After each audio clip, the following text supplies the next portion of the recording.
afternoon. It's just such a privilege to be here. Is it not amazing at these young people that have stood up here? I mean, you look at the courage. You know, our future. I want to talk a lot about our future. And our future sometimes doesn't look so great. Sometimes a lot of challenges. And then when you hear young people like that, you are our future. And it's absolutely amazing the different things that you talked about today, because many of the things you spoke about are the challenges that we're facing for our future. Sometimes you're going to be around people that maybe are not going to be in tune with your purpose and why you want to do what you want to do. And that's what I want to talk a little bit about today. Sometimes people will ask you, they'll say, you know, what do you want to do for your future? I will tell you that the what is not nearly as important as the why. Why do you want to do what you want to do? Because you're going to face obstacles. You're going to have obstacles. Not everyone's going to see the things that you see. And the reason you see the things you see is because of experience that have happened in your life. The power of why is very, very critical. What is important? It's important to know what you want to do, but why you want to do it. That purpose is a very high calling, and it will carry you to what you want to accomplish. I'm going to share a story with you, a true story, about a group of young people that I will tell you have impacted my life more than anything ever has in the world. Anything. And I've had a lot of different experiences. So in about 2010, I have a call from some people saying there's a group of refugees that are here in San Diego, and they're having a tough time because they're being picked on by gangsters on the way home. And we heard about people talking about bullying, negativity, you know, YouTube, all the different things. When I heard about this, I had never heard of this particular place called Karan State. And this is a place that's in between, it's on the border in between Burma and Thailand. And this is a place that's been said to be the longest running war in the history. Some 67 years of war. It's been very, very destructive. When Jill Bartow, one of the board members for the school district here, asked me to come and speak, I was ecstatic because I know about TEDx, and I'm so awed by the young people and the courage that they have. And I thought, what an interesting time to be able to also share this story of these young people. So I reached out, and I actually met these young Karen people. Some of them were in junior high, some were in high school. And they had a tough time, language barrier. And consider this, when you come here, and East County knows there's a large refugee population, when you leave a place that is filled with violence, you're seeking refuge, thus you're a refugee. And imagine the very place you seek refuge, you encounter very difficult things and things that seem to keep pushing you down. So when I met these young people, I was just awed because I studied up as to what they went through in their country. And when I met them, it didn't match. They were very resilient. They had a lot of focus. I asked them, what do you want to do for your future? They didn't mince their words at all. They looked at me and they said, we want to go back to our country and help our people. I thought about that because I had read about all the violence. And the violence has not stopped. It continues. Because you see, the Burmese army keeps pushing people out so they can take over the land for the valuable resources. And then they leave the land barren with nothing on it, which people then don't have food or any resources. So I thought, why would you come here, have a great place, and you'd be willing to go back to where you came from, where you know there's difficulty? So I began to ask them the why, and they began to share with me story after story after story that were just stories that, you know, you don't want to think about, but they're real. They're real stories. And I couldn't believe how methodical they were. They said, we're going to do this, we're going to do this, we're going to do this. And as I watched them, they did this, and they did this, and they did this. But keep in mind, many people around them did not tell them what they could do. They told them, well, you can't do this. That's not realistic. It's dangerous. You can't go there. You can't do this. Everything was you can't. We decided we wanted to tell them not only you can, we'll stand with you, and you tell us what you need, and we'll help you out. So here's what happened. Time goes by. They had to start saving money because they had to pay for their flights to go there. It wasn't cheap. We also had to come up with some funds to pay for the resources of getting into some of these areas in the jungle that are not easy to reach. And they had to come up with a plan. What will we do when we get there? They decided, you know what, we need to do medical outreach. Some of them wanted to be nurses for that reason. Some wanted to be firefighters. Some wanted to be police. Different things that they all focused on. They said, we're going to go to college. We're going to get there. But most of their goals were to eventually help their people. Two guys even said, we want to be pilots. We want to be able to fly to help our people. So as we move forward and we start planning, it took 3 years to plan this. 3 years. This group of young people, you can see here in this picture, formed the first Leadership Academy.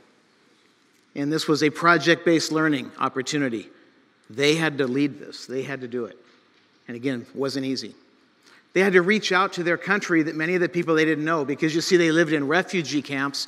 Some of them had never even seen their country before because of being in the refugee camp. So what did they do? They got on Facebook, began connecting with hundreds of people all across their country. And pretty soon, everyone started hearing about these Karen people from the United States that were going to come and help them. They even made a song for their people. So time goes on, and they say, let's go. So we get on a plane, and we all fly over there. So we get to Bangkok, right?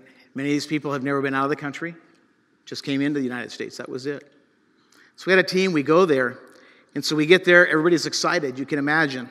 Bags, all of our bags of equipment, medical supplies. People are expecting us.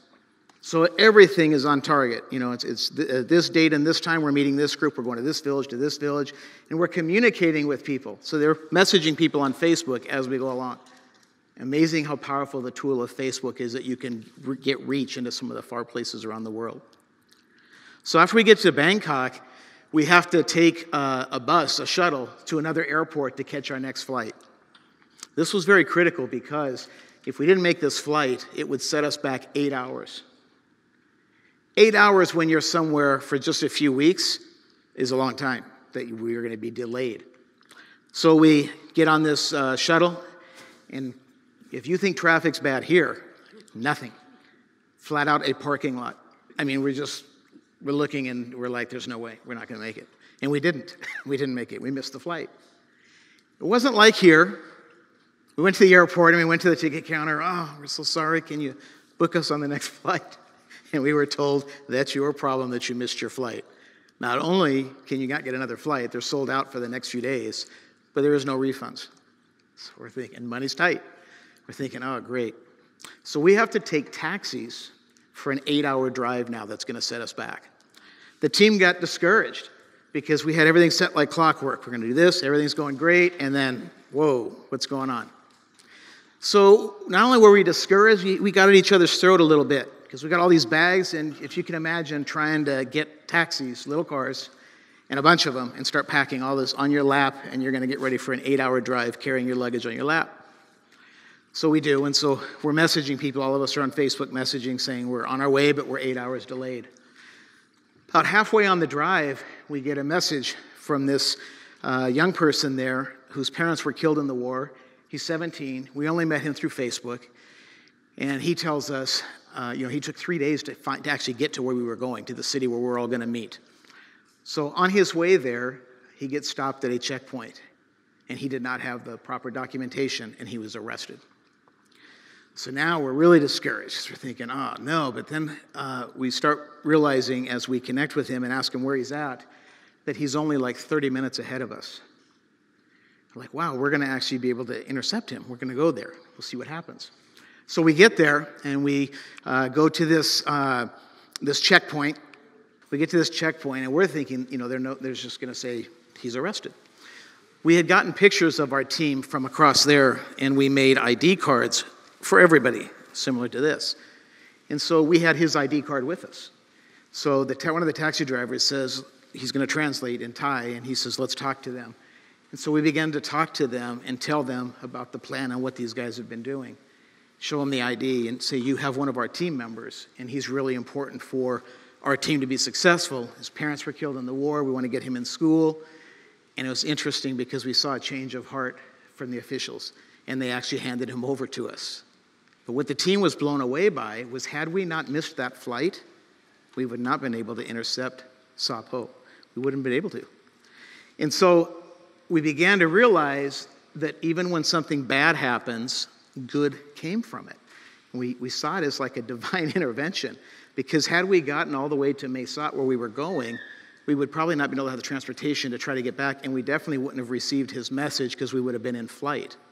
So we finally get to Mesat, and LaChapelle is with us. We meet the rest of the team, and these guys begin traveling around the land, and we're traveling by boat across areas. And we start doing medical outreach and just reaching out to the villages. And it was amazing to see the leadership of these young people. And today, when I saw the young people speaking, and I hope the young people understand, you are leaders in its truest sense. In its truest sense, because you are willing to speak up, stand in front of all sorts of people, and present on what you believe for your future. And that in itself, you're going to end up doing it, even amidst barriers. What was interesting, I see these guys over there, and they had been told so many times they can't, and not only did I reflect on they can't, but I saw that they are. They're doing everything that they said they were going to be doing. And it impacted not just a few people, a lot of people. The shirt that I'm wearing is the traditional attire for Karan, and I wear this shirt so proudly because of how much impact not only they had, but when we went to their country, the impact of the Karan people, because they have suffered so much, but yet when you talk with them, you would have no idea what they'd been through. You'd have no idea at all, because they had joy and they had hope for their future, even though most people realize their future is bleak because of the situation that's going on in their land. So we went to different refugee camps, and this girl that's up ahead, Day, she actually was in this camp. She got to return to talk to people and encourage people and tell them what her plans are for her future, to become a nurse and to be able to reach out to her people. Seeing little kids out in the middle near campfires, just in the jungle, being able to go talk to them. But then some other things happened while we were there. While we were there, we began to receive information that some people weren't particularly in agreement with what we were doing. They didn't like people coming back from the United States because they were frustrated, because they were saying the people that left us abandoned us. And this was very hard, because for me, I knew that one of the concerns that the young people had was that they did not want their people to ever think they had been forgotten. And there was a few people that were saying, we're upset because you abandoned our people, not realizing these are families that were escaping violence and death. And so it was interesting to see how the courage that they had to not only listen to the people that spoke out against them, but to sit down with them and reason with them and share with them that that's not the way it should be, that there are Karen people all over the world, and to try to say that you don't want anyone to come here and help, it's very short-sighted, and it really isn't a good thing. And one guy, Samuel, he's talking in front of generals of the militaries there, like it's nothing. And he's telling them how disappointed he is to hear people say those kind of things. Unbelievable to see that kind of courage. This is LaChapelle right here, the one that got stopped at the checkpoint. He's now in school, and we keep in touch with him. Our next trip is in December, where we will link up with the same guys and actually many, many more to do similar outreach and leadership development, education, all sorts of different things. But here's what also has happened. Since these young people agreed and said, let's take a risk and do this, now Karen people from all over the world, their eyes are on them seeing what they did. Now in December, some of the people joining on this trip are as far away as like Norway, the Netherlands, because they saw it took somebody to take the first step.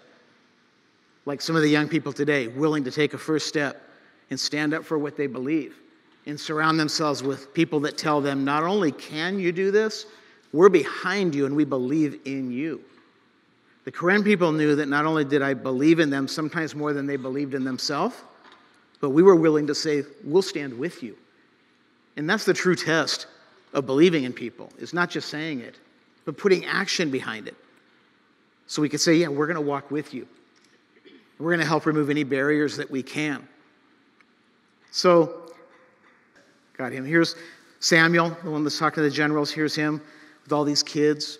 It was amazing to see these young people looking to these guys and girls that are coming here from, came from America to just be offering outreach to them. See, some people they saw come back on vacation.